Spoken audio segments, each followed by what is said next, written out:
the stranger looks like Gandalf, sounds like Gandalf, acts like Gandalf. So obviously, he's Tom Bombadil.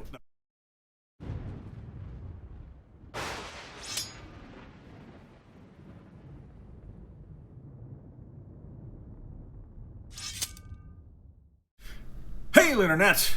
It's Paul. It's Matt! The Dork Lords. We're here talking about The Rings of Power, Season 1 Finale, Alloyed. I assume that to be a metaphor for not just the rings, but also how Sauron sees Galadriel as making him stronger. We open with a cold open in which the three priests prematurely declare that the stranger is Sauron. After the opening credits, we cut to a scene with Galadriel and a seemingly critically injured Halbrand arriving at Eregion for healing. Galadriel is not yet suspicious of Halbrand, even though he was critically injured at the start of the ride. And 6 days and hundreds of miles later, fast horses, he's still alive. We end the season, Paul. Yes. With Halbrand / Sauron still in his Halbrand form, interestingly, even though he's kind of moved on, in Mordor, walking towards Mount Doom, which is, of course, where he will eventually craft the One Ring. Paul! I don't think we know that. You know? They could make some other choice. That's true. That's true. In the show, it doesn't mean that at all. He's got like a little petting zoo.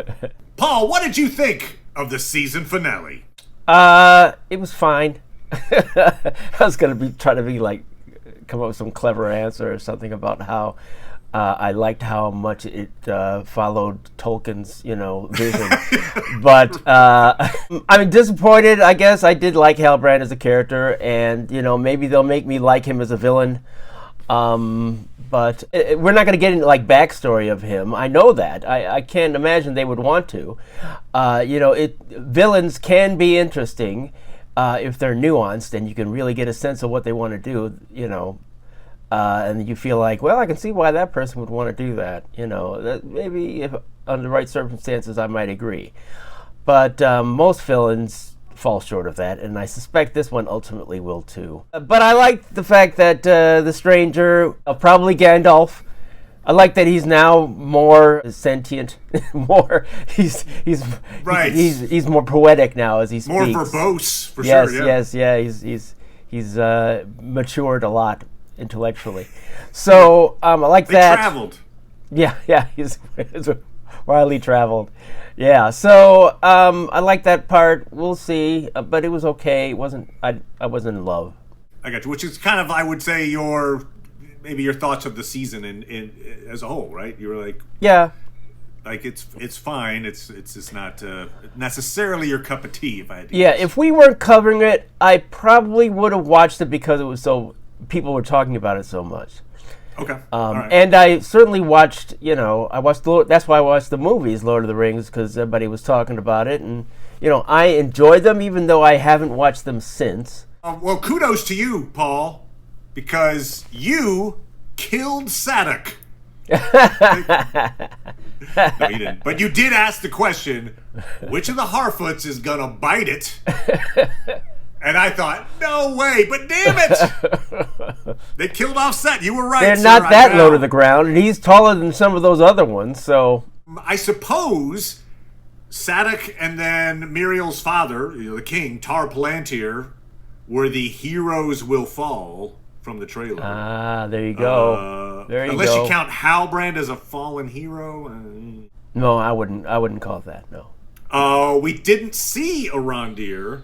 So we actually don't know if my prediction of his demise came to pass. Season 2, it's like, he died off screen. Oh. No, so I guess that's a way to make you happy. Like, I was right. I was right. Oh, I like the character. Oh. But it's more important that I'm right. So, okay, good. I have to admit that as Sadok sat waiting for the sun to come up. He's like, let me just watch the sunrise. And he's like, you can see him kind of, starting to fade a little bit. He makes eye contact with Gandalf, and there's a little nod that goes between them. Gandalf is the one individual in probably like a 500-mile radius that has like the best chance of healing Sadak. Yes. And he's sitting 3 feet away. It's okay, so I honestly thought, next scene, it'll be daylight, and Sadak will have some bandages on his ribs. They wouldn't want to spend any money on having him touch, freeze, heal him? He got put into the book. He's in the book of people stung by bees and knifed by cultists. So, we hardly knew ye, Sadak. So, yeah. Anyway, you called it. You said Harfoot's dying. Yeah, that's right. I figured that, they're evil enough to do that. They being the show. Well, those cultists. 3, weird ghost skeleton creatures. They're evil. I don't think we know exactly what they were. Obviously, not human, right? The fact that they thought that Gandalf was Sauron. Yeah. Sauron. So they were wrong. Yeah. So and any creature that would seek Sauron, that doesn't give you any clues. I mean, there are wraiths that are not ring wraiths in Tolkien's world. There is plenty, like the Oathbreakers are wraiths. Maybe even show up later in this show. But I think the creature that I think comes closest to these things that I'm aware of in the lore are the Barrow Wights. So in the Fellowship of the Ring, there's a chapter called Fog on the Barrow Downs. And we meet the Barrow Wights. These are creatures that possess the bodies of dead warriors. And so they have bodies, they can speak, they can cast spells, and they are ultimately evil spirits. So anyway, it just feels like, it ticks some of the boxes on what these things might be. I see, but you don't want to, since you didn't initially offer that, you don't want to go out on a limb and say, that's what they are. I'm not sure that we'd ever know, right? I don't think the show will tell us. I think it'll be like, they're spirits. Come on, Well, I'll tell you what, I'll connect this to another thing I was going to talk about. Gandalf and Nori are going east. Yes. And they're going to Rune in particular. They will ruin the day. They will rue the day. I'll talk more about that when I'm talking about Gandalf's identity and all that kind of stuff. But let's just say they're going east. Sure. These creatures were sent from. I think the idea is they were sent. Especially if they're Barrow Wights, if they're wights of some kind, they were creatures that were perhaps summoned, created, and then sent to go find Sauron. So my guess is we will find whoever sent them. Let's assume for a second we've got Gandalf. Yes. I know there are people that disagree. We'll talk about that. But let's say it's Gandalf. I say it's Gandalf. Yes. That means the show is like, we don't care that he showed up in the Second Age. It's Gandalf. So that means, hey, the lid's off. We can bring in all the wizards we want. So I feel like Saruman, character who is a wizard who definitely went east, wasn't necessarily up to no good at that time, but in the show maybe he is. I don't know. Anyway, so perhaps this going east that Gandalf is going to go, we're going to explore a new world. I think we're going to see, if I had to guess, a character other than, say, Sauron who might be there. Khamûl the Easterling. Mark it down, Paul. Okay, I will. The Easterling. He's the one named Nazgûl. So of the 9, there's the Witch King, but we never know the Witch King's actual name. And the only one's actual name we know is Khamûl the Easterling. So my guess is we meet perhaps Khamûl before he gets one of the rings. He's a powerful lord in the east. Hell, maybe he's the one that sent these wraiths. But sticking with the Harfoots for a second, the Nori goodbye I thought went on too long. She's leaving. We got it. Yeah. Like there was like a lot of goodbye, and then that moment with Poppy, where Poppy asks, why do all the people I love have to leave? Yes. I was thinking, yeah, you could just go with her. Like, I was like, why? You don't have family there anymore. So what? You could just. I thought you were the Sam in this. I thought you were going to get on the boat with Frodo, a la Nori, and you guys take off with it. It was weird that I was like, nope. There's literally no choice I have. I'll go back with your family. You're leaving them. I will stay and carry their trailer for them. Correct me if I'm wrong, though. Gandalf on that boat with him? Gandalf's not on the boat with him. The only reason he wasn't on the boat is because he was dead. Right. So, what I'm going to say is, it seems like most of the time it was just the two of them traveling. yes. So Yes, it seems like that's what they like. You know, the Tolkien thing. It's like, just two people travel. Well, three's a crowd, buddy. Three's a crowd. You need the 3 rings in order to make a balance. But 2, apparently, I don't know, whatever. The mystery boxes did get revealed, opened, if you want to say it. The Sauronometer was, in fact, accurate. Halbrand is your Sauron. As soon as he and Celebrimbor were alone in the forge together, 2 people together, yes, there you go. Well, yeah. I was like, Sauronometer. Boop, boop, boop, boop, boop, boop. And then just the clincher is he says, consider I'm it Sauron. A gift. No, well, yeah, he said, I am Sauron.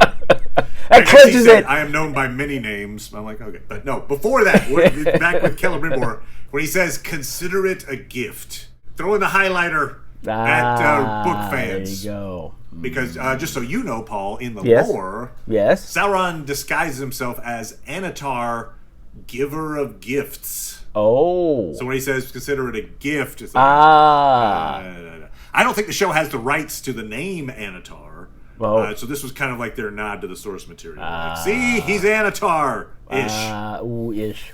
Some folks have theorized that Sauron will come back to Eregion in season 2 as Anatar.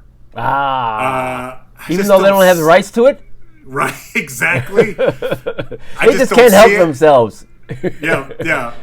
I think the deception part is now over. I think he's Sauron. My sense is that theory comes from wishful thinking. I think people would like to see more of Sauron deceiving Celebrimbor and crafting the 16 other rings with him. I think the show switched the long con deception from Celebrimbor to Galadriel. And Sauron will now craft those other rings on his own.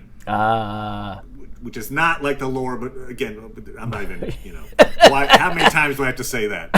Okay. In fact, there might be a plot line in the show where he goes and steals more mithril from Khazad-dûm, right? I guess he awakens the Balrog. So the other mystery box, obviously we just talked about, is the stranger. Is revealed to be Gandalf. Sure. I mentioned this in my reaction video, but the show tells you who it is with his final line. He says, when in doubt, Eleanor Brandyfoot, always follow your nose. Which is a direct reference to Jackson's Fellowship of the Ring. But that could mean anything. That could be anything. Gandalf's line, if in doubt, Meriadoc, always follow your nose. So, much like people thinking that Anatar is coming back, a lot of folks, including a bunch of folks in the comment section, are convinced that the stranger is a blue wizard. Either Alatar or Palando. Once again, I don't see it. Occam's razor. We got a member of the Astari, a wizard, a single wizard, as opposed to the blue wizards. He's a friend of the Harfoots. He's traveling with an adventurous Harfoot, quoting a line directly associated with Gandalf in the same episode where we're introducing the 3 elven rings of power, one of which he will eventually wield. Also, I think much like the name Anatar, I doubt the show has the rights to the Blue Wizards. But, as one who wrote his own fanfic screenplay about the Blue Wizards. What? You did? I'm very familiar. I'm very familiar with how little they're mentioned in the Lord of the Rings. It basically comes down to a single quote from Saruman when he accuses Gandalf of attempting to acquire the rods of the 5 wizards. Since the books only name 3, who are the other 2? Yeah. And that's it. That's the only reference. Okay. So, yes, the Blue Wizards went east, unlike Gandalf, who says in The Lord of the Rings, to the east I go not. And at least in one of the notes, the Blue Wizards actually did arrive in the Second Age, unlike Gandalf. But I don't think this show intends to adhere to that lore. I don't. Why would you think? Oh no, this is where they draw the line. No, he said he never went east. That's it. We can't do it. I think they could have him go just fine. Also, who would be more exciting to the casual fan? It's no contest. Yeah. The stranger looks like Gandalf, sounds like Gandalf, acts like Gandalf, so obviously he's Tom Bombadil. I did wince a little bit at his "I'm good" line, which I felt like that needed a rewrite a little bit. I don't know. One thing that I actually found, which was kind of cool, was, so Sadek's kind of line, I think from episode 1, where he's like, "The skies are strange," and they keep talking about how the skies are strange, and then he's looking, he being the stranger is looking for this constellation, and these beings, the cultists, are like, "Oh yes, these are stars you find in the east, in where we come from in Rune." There is actually a pretty solid reference to that in The Lord of the Rings. This is Aragorn talking about his travels. So he spent a long time traveling the world, essentially, including heading east. He is not alive during this show, so Aragorn isn't in the show. But in any case, he says this: "I have had a hard life and a long, and the leagues that lie between here and Gondor are a small part in the count of my journeys. I have crossed many mountains and many rivers, and trodden many plains, even into the far countries of Rune and Harad, where the stars are strange." So they talked about, I think that's maybe where this show got the idea for the stars are strange in the lands of Rune. So there, okay. I think maybe I found the source for that little subplot. I don't know, though. They also say that when you're strange, people remember your name. So right, and no one seemed to remember the stranger's name. So no, that's true. No. I already talked about Galadriel in my reaction. One of our illustrious commenters, Thomas, I thought interestingly described this season as the temptation of Galadriel. And it's funny because I think you thought she was never really in danger of actually being tempted. In my mind, so once she started using her lines from the Fellowship of the Ring, when she actually was tempted, that's what made me think, oh, this must be a temptation as well. But I think, as you pointed out, would she be tempted? I mean, this guy killed her brother. Presumably, his army helped kill her husband, as far as she knows. He just spent a few months lying to her face, exploiting her access. So yes. Anyway, I didn't know if you had some thoughts on in that moment. Did you feel? I didn't, but then you make a good point in that. I mean, he really did lay out a lot of stuff, and she could have cut him off at any point. So it's like, this is all the things you could do. You could do this and that and this and that. And he's like, they show this world that it could be. You reminded me of that. I'd forgotten the scene where she was offered the ring and she was starting to, oh no. Yep. I'd forgotten all about that. She didn't look like that at all in this, though. So she didn't look like, I liked the visual of them on the raft, and then you saw the reflection, and it spun around, and then briefly it looked like Sauron in his crown and her standing by his side in shadow. It was kind of an interesting visual. I do think, it was an odd choice of Halbrand to try to tempt her by assuming the form of the dead brother who he had a hand in killing. It was like, man, okay. Right, yes. I get it. Yeah, whoa, I'm convinced. Right. When you look like him, I'm almost tempted to say yes. Right. I was going to say no, but since you did a pretty good imitation of my brother, all right. Yeah. So we've got years, apparently, until season 2 comes around. So, whatever. Any theories will be long forgotten by then. Good. But I'll just throw out what I think, basic stuff that I think will happen in season 2. We've already talked about some of it. Gandalf and Nori are certainly heading east. I think, as I say, they're going to probably meet up perhaps with Kamul the Easterling.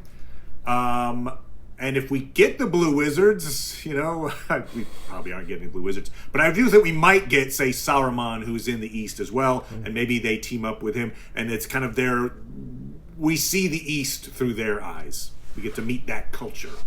I think we should raise the stakes, Matt. If we see the Blue Wizards, what will you eat? What is worse than salt licorice, Paul? I've already done the salt licorice is almost as bad as it gets. And circus peanuts. You like liver? I despise liver. All right.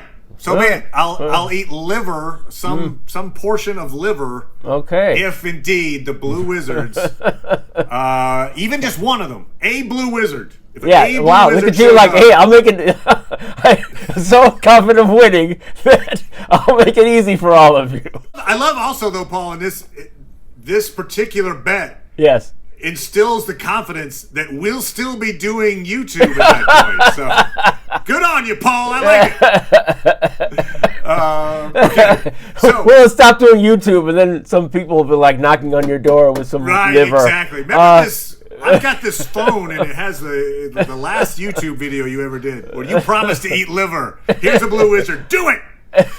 Isildur, we didn't come back to him. That was a little odd thing that they left that for later, but he's going to get probably saved by his horse. And I assume, since he's kind of in the area, he will probably ride to Pelargir, where the Southlanders are setting up. So he'll probably meet up with Bronwyn and Arondir, and we'll get to see that. We'll see Pelargir and its relationship to Númenorian. As I say, maybe there's like a colonist thing happening there. Sauron will... I guess Sauron's probably going to craft the other rings on his own, and he's going to start handing them out. Sauron and Adar will have a reckoning of some kind. I don't know, I hope Adar's an interesting enough character. I kind of hope he hangs around and doesn't just get killed off. So maybe Adar somehow agrees to begrudgingly become his lieutenant, or I don't know. Anyway, we'll see how that works. Galadriel's going to get in trouble, one would assume, for keeping Sauron's identity to herself. Because we see already that Elrond has figured it out, so he's kind of giving her this accusatory look like, hey, what the hell? You want to maybe say that the guy that was just here showing us how to make rings is Sauron? Maybe that, no? Is that no? You're not going to say it? You're going to make me say it? Okay, great. And then with Tar Palantir's death, I assume we'll have Pharazôn taking over kingship of Númenor, much to Muriel's dismay. Sure. Those are the Season 2 things. So that's it for The Rings of Power Season 1. Thank you, everyone, for joining us on this. And we're going to be finishing off The House of the Dragon in the coming weeks and talking about Andor. So come on back for all of those things. Thanks, everyone. Thank you, Paul, as always. You're Appreciate welcome. it, good sir. No problem. And we'll talk to everybody next time. Bye!